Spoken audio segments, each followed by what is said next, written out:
Salut à tous, bienvenue sur mon blog. Aujourd'hui, je vous présente je fais une petite sortie de ma collection.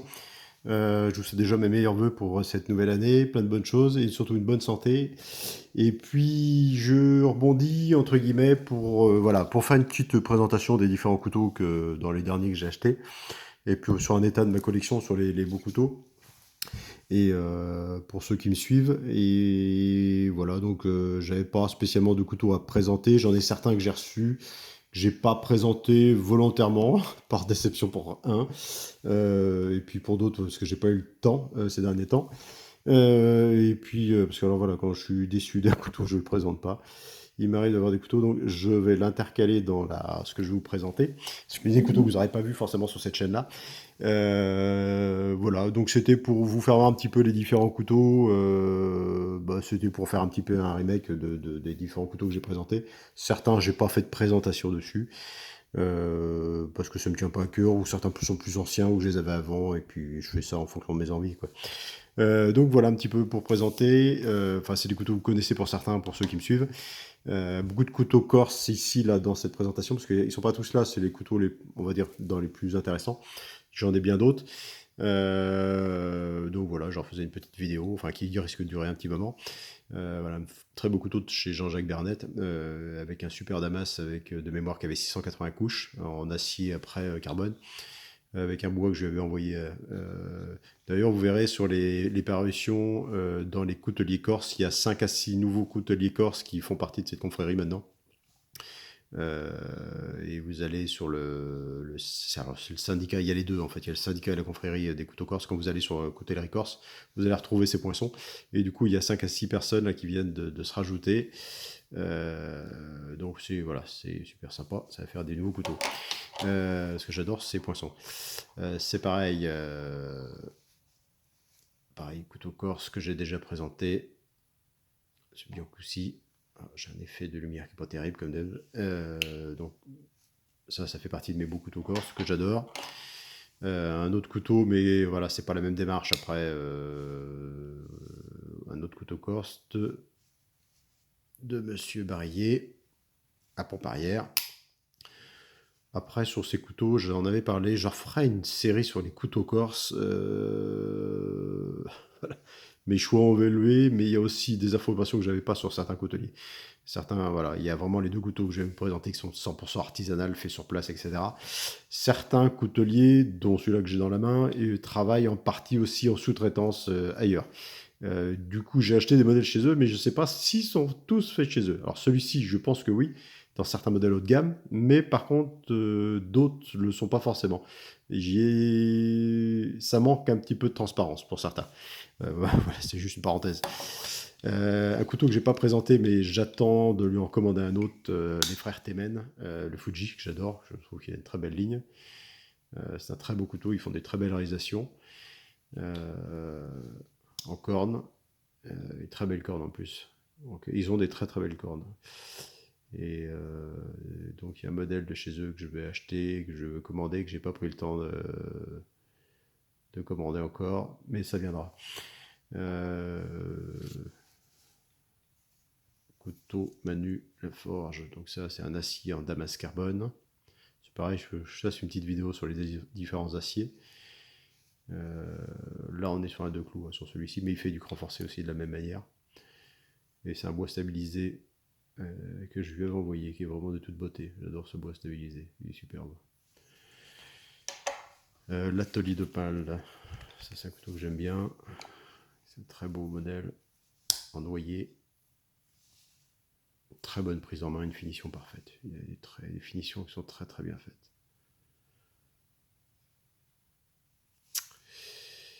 C'est très bien, Pierre Thomas. Un autre couteau corse, coutelier du Lotus, que j'avais pris là-bas directement, à Lévis. Il faut que je les regraisse un petit peu, il faut que je les huile. Parce que du coup, j'ai des traces de main qui oxydent un petit peu la lame, comme elles sont en carbone. Ça, c'est un vieux couteau que j'avais acheté, que j'ai restauré. Un Artaud, pour ceux qui connaissent l'histoire d'Artaud, Artaud Chausson. Ce modèle qui est assez recherché. Celui-là, je l'avais restauré. Mais effectivement, le pied monté avec le liner. Et je l'avais repassé au polish. Et voilà. J'aimais bien ce qu'il faisait, c'était pas mal. Bon, après, tous les déboires qu'il y a eu derrière. Couteau corse aussi, Fontenay Pateau, j'en ai plusieurs de chez eux. Ça, c'est un pompe arrière. C'est super, les pompes arrière, c'est génial, ça marche très bien. C'est beaucoup plus souple, beaucoup plus agréable. Ça, c'est un couteau que j'ai déjà présenté. J'ai beaucoup mangé avec celui-ci. Un autre couteau, c'est pareil, de chez Fontenay Pateau, c'est pareil. Avec une Damas twistée, guilloché avec du fil d'argent. Et on est sur un pompe arrière, c'est le Pialenko. Un couteau que j'adore, j'ai vu d'autres parutions cette semaine. Couteau corse, qui est vraiment très très haut, très très fin, très élégant.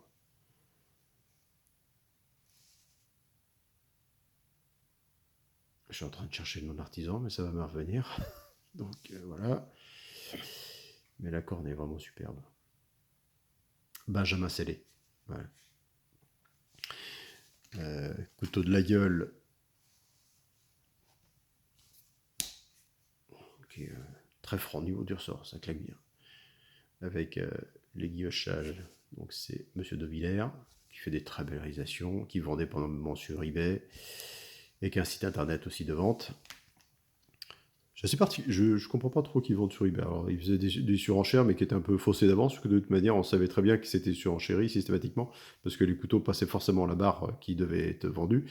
Bon, ça lui permet de les vendre, mais je trouve sur eBay, honnêtement, j'ai fait plus de mauvaises affaires. Là, c'est pas le cas pour celui-ci, hein. Mais j'ai beaucoup acheté de couteaux dans mes débuts sur eBay. J'ai fait beaucoup de mauvaises affaires. Les lames qui étaient de Traviol et tout Bataclan. Là, c'est pas le cas, c'est du couteau neuf, et puis voilà, lui, il bosse très bien. Mais wow, eBay, j'en ai des pleins placards, et c'est pas terrible. Honnêtement, eBay, wow, c'est pas. J'arrête d'acheter sur eBay, c'est catastrophique. Du coup, là, c'est un meilleur ouvrier de France. J'ai le Caron. Voilà, j'étais la petite tortue, et puis c'est très beau guillochage, très belle finition.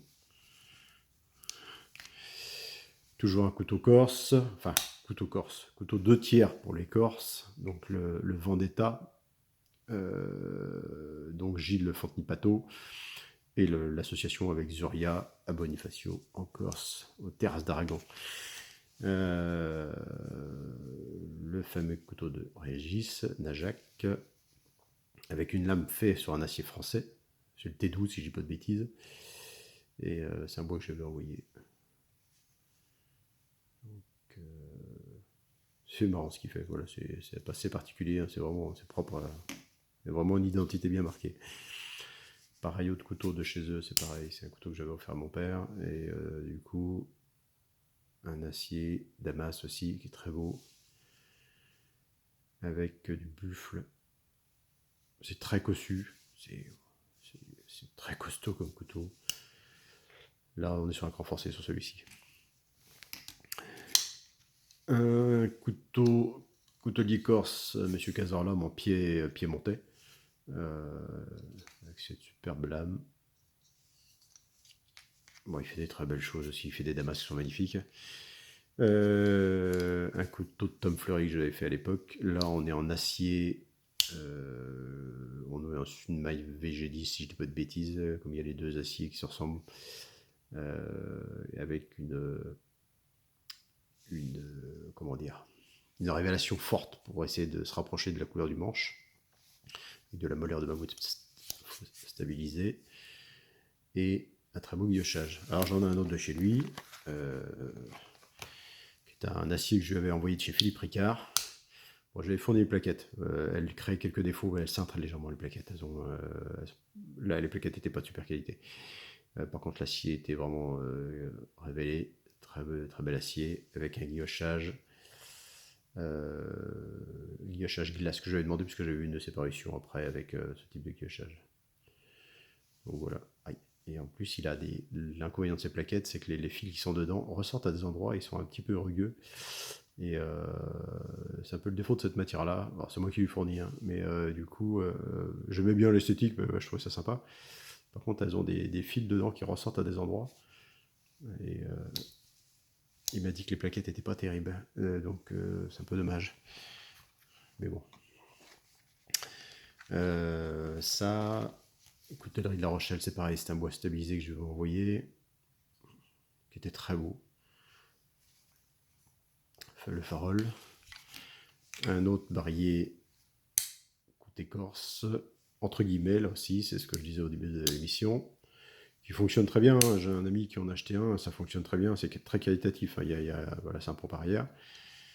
Ce qu'on ne sait pas, c'est si vraiment ils sont tous fabriqués là-bas. Alors, je pose des questions, s'il y en a qui savent. Alors, moi je les ai rencontrés plusieurs fois, ils m'ont dit que oui, mais bon, une partie n'est pas fabriquée là-bas. Je en trouve sur Amazon, on en voit des. Alors, pas celui-ci, hein, mais on en trouve à peu près le même modèle en bois à 40-50 euros. Celui-là, il valait 140, 160, je sais plus comment il valait.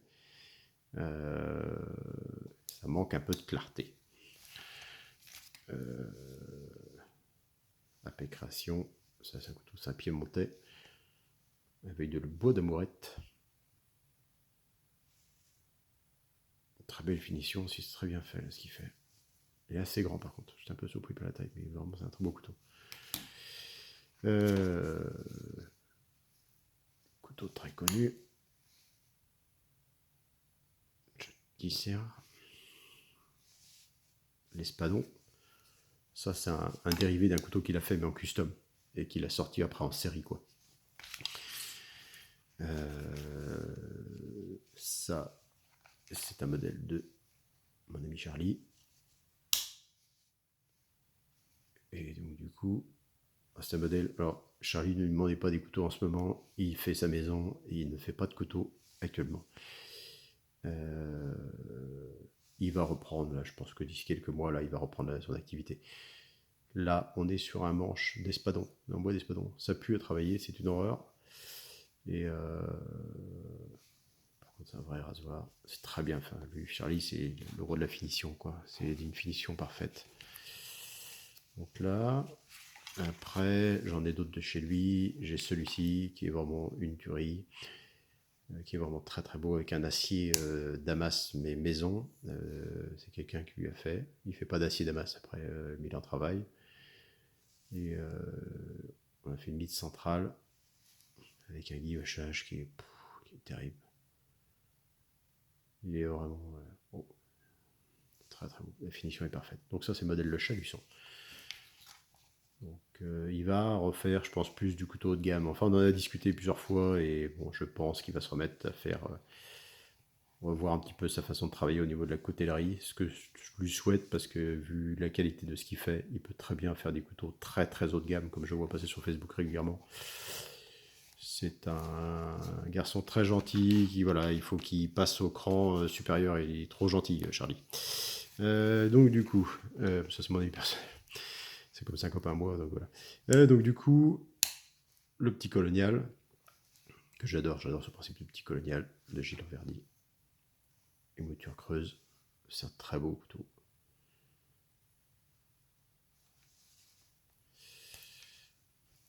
J'adore l'esthétique de ce couteau. Alors j'ai fait faire des petites pochettes. Il n'avait pas de pochette quand je lui avais commandé, mais j'ai fait des petites pochettes chez un artisan après local. La forme de la pochette est bizarre, mais bon voilà, ça le protège. Je suis parti plutôt dans l'idée de faire des couteaux avec des pochettes pour tous mes couteaux, pour ceux qui n'en avaient pas. Alors, la vidéo va être longue.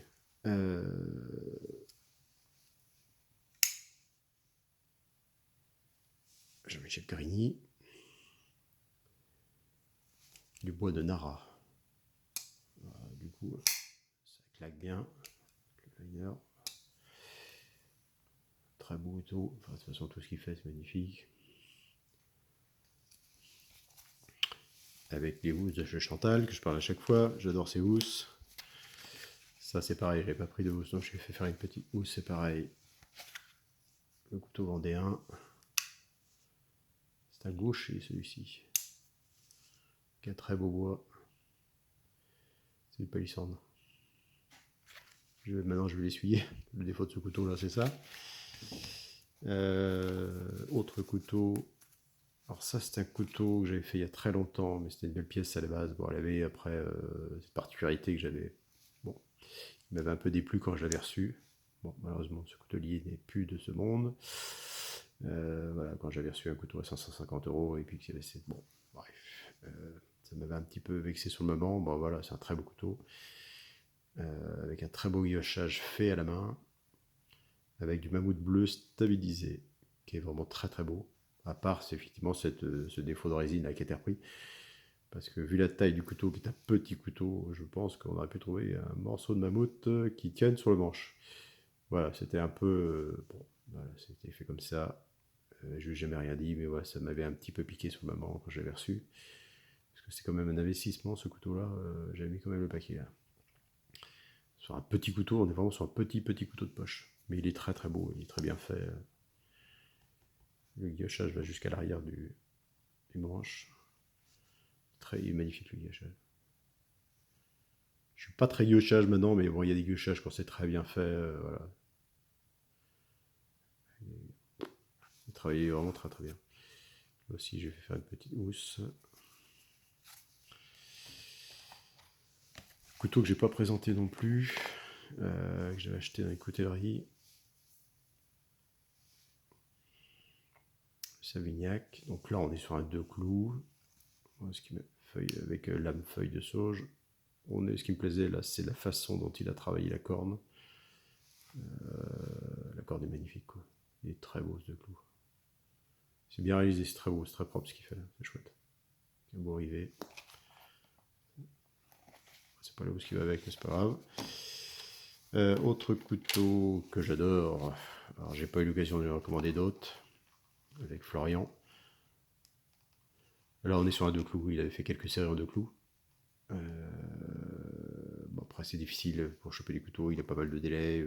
Bon, après c'est des couteaux qui ont un certain prix aussi. Là il est en bois stabilisé. Je suis en train de chercher, c'est du noyer stabilisé. Avec une trempe sélective. Particularité double inculpation sur les deux côtés, ce qui est assez marrant. C'est pas courant, mais je trouve ça marrant. C'est sympa. Bon, après, tout est fait chez lui, hein, c'est un custom. C'est un très beau modèle celui-ci, j'adore. Et alors, du coup, petit couteau, le Busson, à côté de la Rochelle, sans platine. Et un autre couteau que je vais leur faire aussi, mais bon, pour l'instant, j'ai pas pris le temps d'y aller. Petit couteau de chez Denis, le Farage. Petit piémontais, entièrement fait à la main.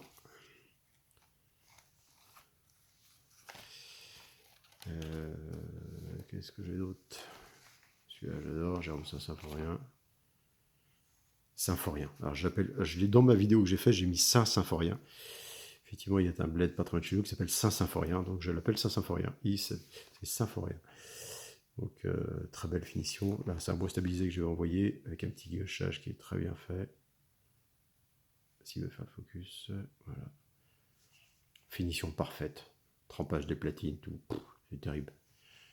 C'est très très bien réalisé. Bon, là, c'est un 2 clous.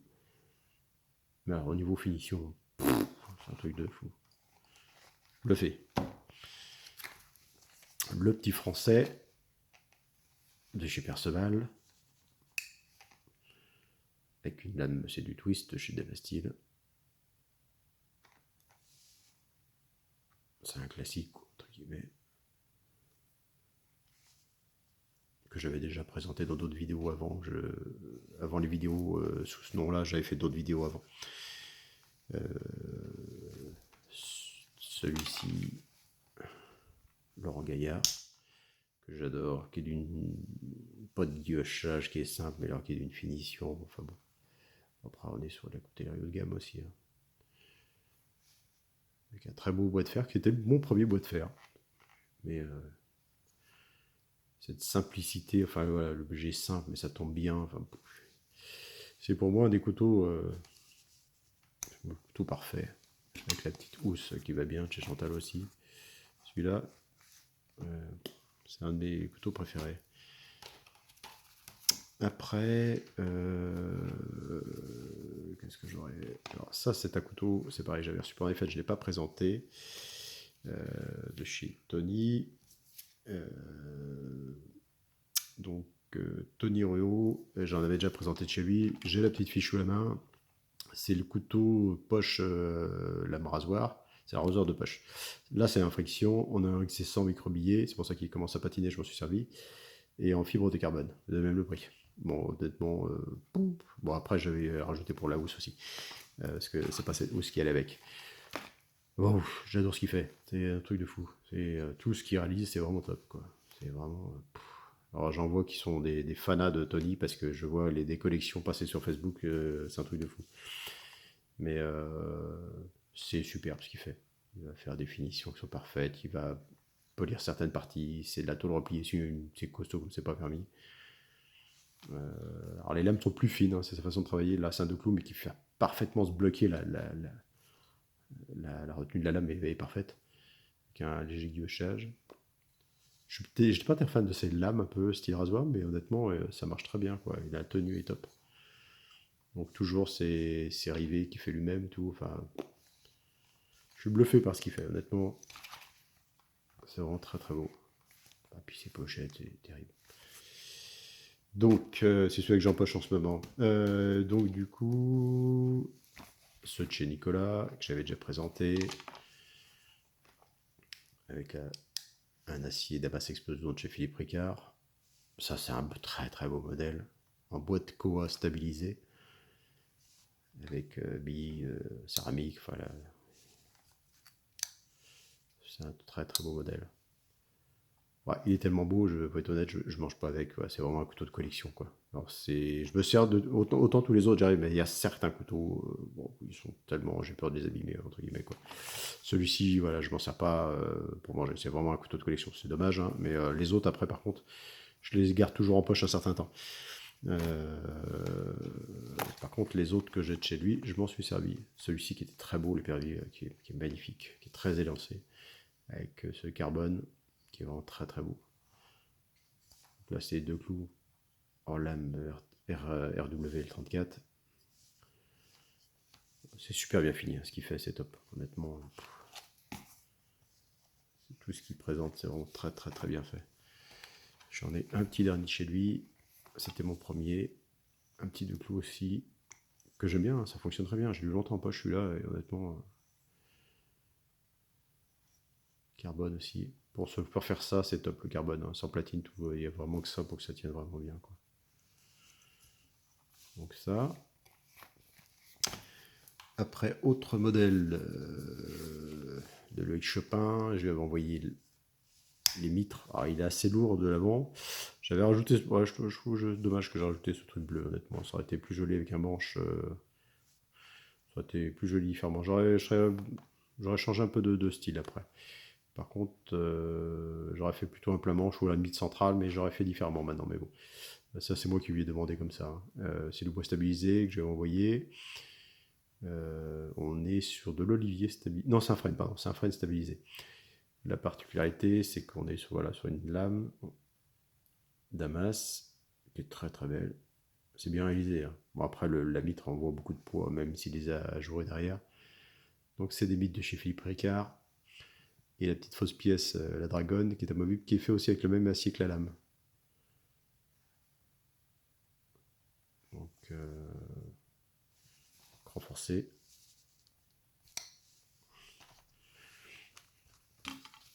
Donc ça.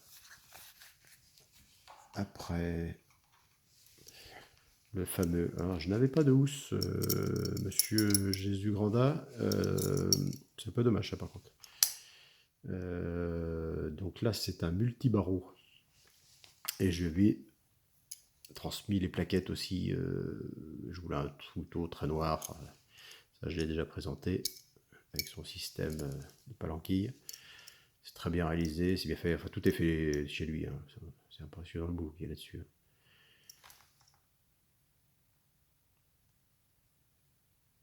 Avec le pas dragon, on peut vraiment le personnaliser. Alors, le système comme ça avec palanquille fait qu'on a un manche assez long avec une lame qui est plus courte. J'avais demandé un modèle plus court, ouais, assez court, mais on est assez limité par contre parce que comme ça fait leur sort, on ne pouvait pas aller en dessous. Par contre, c'est vrai qu'on fait un manche assez long avec ça fait un peu disproportionné parce que je vais demander le plus court possible, mais du coup on est quand même limité avec le système palanquille à ressort en fait, quoi. Donc ça fait qu'on a un manche assez long et une lame plus courte. Par contre, il en a des très beaux, il en fait des très beaux bois. J'avais demandé en carbone, c'est un peu dommage parce qu'il fait des bois magnifiques. Bon voilà, les goûts, les couleurs. Il y a des fois, je me demande pourquoi je me pars dans des délires. Ça, c'est un autre couteau sans platine, en micarta, mais dans l'autre sens, qui est très joli. Et visuellement, c'est vraiment sympa, par contre, ce micarta. Bon, par contre, après, là, on n'a pas de platine. Alors, on a juste deux petites plaques en carbone pour lui donner un peu d'ossature. Donc ça, ma vidéo va être très longue, 25 minutes, ça va pas passer. Je pense qu'elle va couper avant. Encore un de chez Charlie, que je me suis beaucoup servi. Qui est un petit peu dur par contre. Donc je pense que je vais arrêter ma vidéo là, parce qu'elle va pas passer en longueur sur YouTube. Voilà, et genre j'essaierai de faire une autre vidéo derrière. Merci.